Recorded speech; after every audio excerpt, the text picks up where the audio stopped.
Hello, everyone. I'm Michelle Ingraffia, Regional Director of Clinical Partnerships for Odyssey's Eating Disorder Network, and we are back with ED Connections, where we're live and connected the second Wednesday of every month.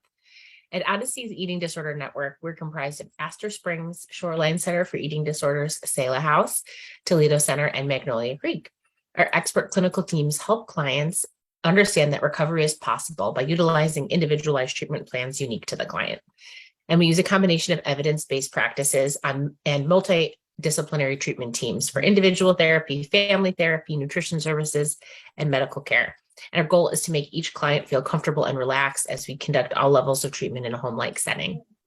Our programs are designed to offer a clear step-down process, and they support our clients continually on that road to lifelong recovery from their eating disorder. So this month, I'm excited to be here with Adeline, who functions as our education specialist on site, full-time education specialist at Toledo Center in Ohio. Adeline, thank you for your time today. Thank you, Michelle. We are excited to speak with you. You know, this is going to be our August Facebook Live, because we know that this is, of course, the beginning of the school year timeline for most students who are starting back in school. And we know that some clients are admitting into residential treatment for their eating disorder any day, any week, any month of the year, and that we're there to support from an educational standpoint by having you as a presence on campus. So we have a few questions for you just to talk about the educational program as the school year gets started. So do you mind telling us, giving us an overview of the educational program at Toledo Center? Of course. The educational program at Toledo Center consists of class time 5 days a week, 2 hours a day. And class time is a fun and exciting time filled with plenty of activities. Currently, we're still in the summer program that I am coordinating. And each week we have a theme, and towards the end of the week, we have an outing correlating with that theme. So, for example, last week we had Ecosystem Week, and we went to the Wildlife Reserve, and the kids had like a little mini safari, and they got a tour of the Wildlife Reserve that's in Ohio. And this week we are doing Science Week, and the kids get to go out to a science center that's here called Imagination Station. So pretty much all summer it's been like that, and the kids have loved it. We've done different things: music, theater, dance, animals, went to the zoo. But also when it comes to school time, so we're about to begin school. Class time here at Toledo is very structured. A lot of the students come with a lot of assignments because oftentimes they might be behind in class due to their ED. And so our goal here is to make sure they are caught up, and if not, to communicate with the counselors to make sure that we put a plan in place to catch them up. And then as well as oftentimes they may need to be excused from certain assignments, or at least to receive extended time, so that healing from their ED becomes a priority. Okay. And education is second to that, which it's very important, but it's secondary to their healing.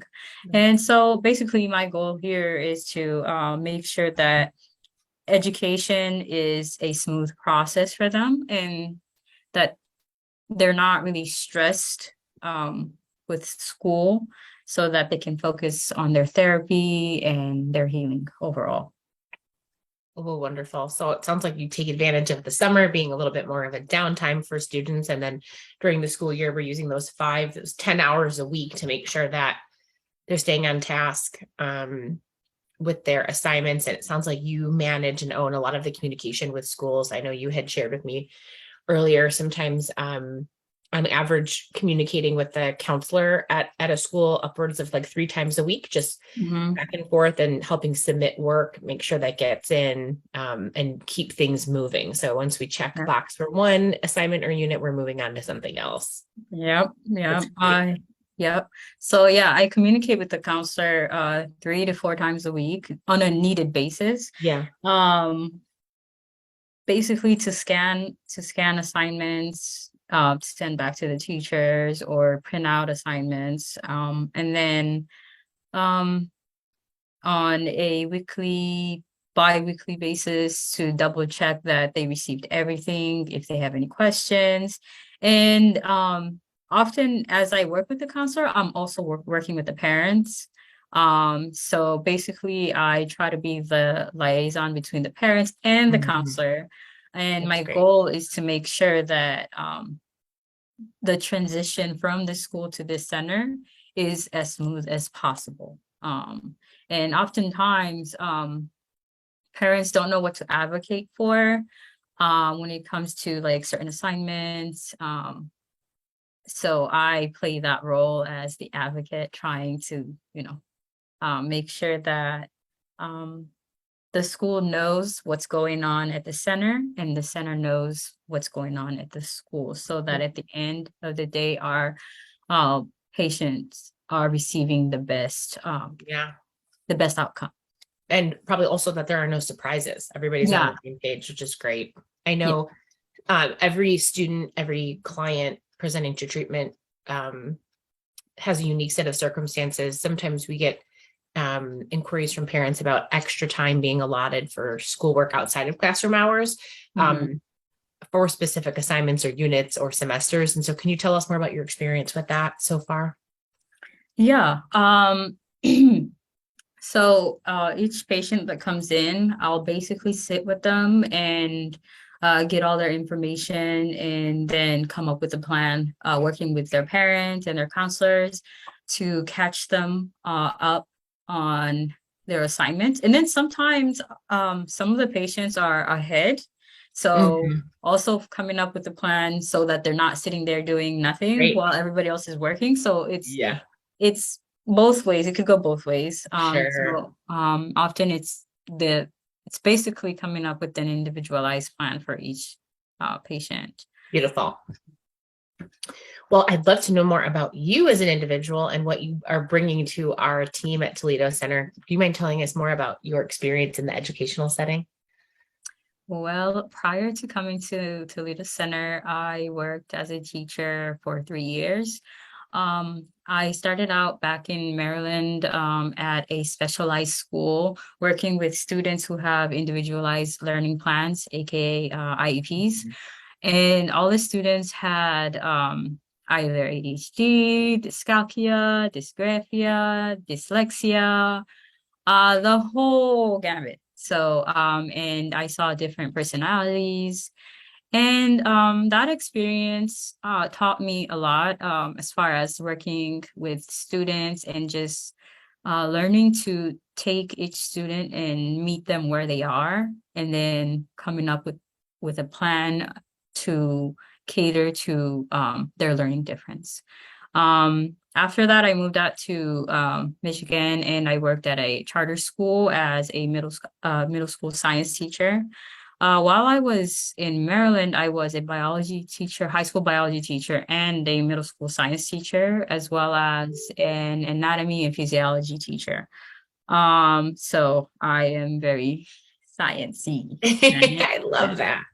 Um, Yeah, also, so undergrad, I received my degree in biology and Spanish. So on the side, while I was in Maryland, I also worked with adult Spanish speakers. I used to teach them ESL. So yeah, I love teaching, and just my experience um has helped me be able to work with all sorts of populations, be able to manage the classroom, for different settings. And I'm using basically my experience here at Toledo to uh, kind of be like an advocate for our patients, because having seen the ins and outs of the education Mhm, system, mhm, I realize that sometimes parents don't understand or know what is going on 100% in the school, mhm. as well as the schools don't know or understand 100% what's going on at home as far as like the student circumstances. Sure. So my job is to be the bridge between the patient and the school and the parents and the counselor. So I just love making that. sure that I fight for the best outcome as far as if they need extended time, if they need to be assessed for like ADHD or something like that, if they need to be excused for the time that they're here, whatever is the best, if they need credit or especially for the summer, if they need alternative programs to make up a certain class. So all of that. So basically, I am the advocate here when it comes to school. That's great because your experience in the classroom and with unique student populations like those that require accommodation through IP, for example, you have this natural knowledge base of what's possible that some people that don't know the ins and the outs of school systems and mental health systems quite understand. So I love that you have that unique perspective, keeping the individual student in mind and saying, I can make a recommendation. We can work with the school to try to see if this is possible and negotiate that educational piece while you focus on yourself. So I'm so grateful that we have you. I know that balance between focusing on the student and client's well-being while they've taken the opportunity to pursue residential treatment, but the fact that, the school year timeline starts in August and ends in May at a lot of school districts. There's this balance that we need to help foster within our program and that students have to find while in the program. So can you tell us about that balance and how teen clients focus on treatment while also going through their education appropriately while in care? Okay. Well, oftentimes when the teens come in, they're kind of beat down by the ED and the primary focus is their healing. So getting phase 1 started of their treatment plan, making sure that they start eating, getting used to their, I guess I would say classmates, and just getting used to everyone. And then phase 2, they start to adjust and learn the ropes around the center. And that's when as they continue healing, they start to care more about their school. And often I'll prod and nod and just make sure that they are keeping in mind that after treatment, they still have to go back to their school. So oftentimes I work with them, I meet them where they are. And whenever they're ready to move forward, then I'll work with them. We had a case where some of the students just had anxiety when it comes to school. Yeah. So oftentimes I would have to pause their schoolwork until they work through that with a therapist. Right. Because we don't want that anxiety to trigger their ED and it be a cycle. Okay. So with that, so it's just having to manage anxiety versus school and then making sure timing is everything. Yeah. And, in talking with you about this, it sounds like when our clients first admit, that's probably when things are at their most severe, from a mental health perspective. They're just getting oriented to the program. There's a lot of stabilization that needs to take place. And sometimes our abilities is really just to expose them and put it on the table and then take things slowly. And as you mentioned, put a plan in place and then be able to get those like one foot in front of the next and help them make progress. And it might be slow and we might have to take our foot off that pedal, but you're there to sort of manage and observe and work with the treatment team, which I love. Thank you. Yeah. For at Toledo Center, everything is a holistic approach. I communicate with every morning we have a meeting with the whole team. So the whole team basically gets updates from me as far as like school time. And we work around their therapy and their other groups in making sure that we know the student as a whole and basically just making sure that they keep school at the front of their mind. Yeah, they don't forget. Yeah. I think one last question I wanted to ask, because it's something that our admissions department does hear from parents and students in need as a specific carve out. What does this educational component look like for homeschool students that might enter into Toledo Center's program? Well, for homeschool students, it's more like I would be communicating with the parents directly, and the parent could send me assignments as well, or tell me what they want their student to work on. And it's the same thing. I would have to come up with a plan and work with the student to make sure that they are meeting their benchmarks. Like, so whatever the parent wants, it's just communicating with the parent on a daily basis, making sure that the student is on track to meet whatever goals they have. Great. Well, Adeline, thank you so much for your work at Toledo Center, for joining me today. I know Thank you, Michelle. we're pulling you from some fun activity, so thank you. Thank you. Let me go back to planning. For our audience, for more information about our eating disorder network of services, or if you or someone you know is suffering from an eating disorder, we're here and we're ready to help. And you can visit our website, toledocenter.com, which also houses information for our network of services. You can contact our admissions department 24/7 at 866-92-FREEDOM, and with one call and many solutions, or private message us on social media, including Facebook, Instagram, Twitter, and LinkedIn. And we invite you to join us next month for ED Connections from Adeline and myself and the team at Toledo Center. Thank you so much for joining us today. And we're here and we're ready to help, and we'll see you next month. All right. Thank you, guys.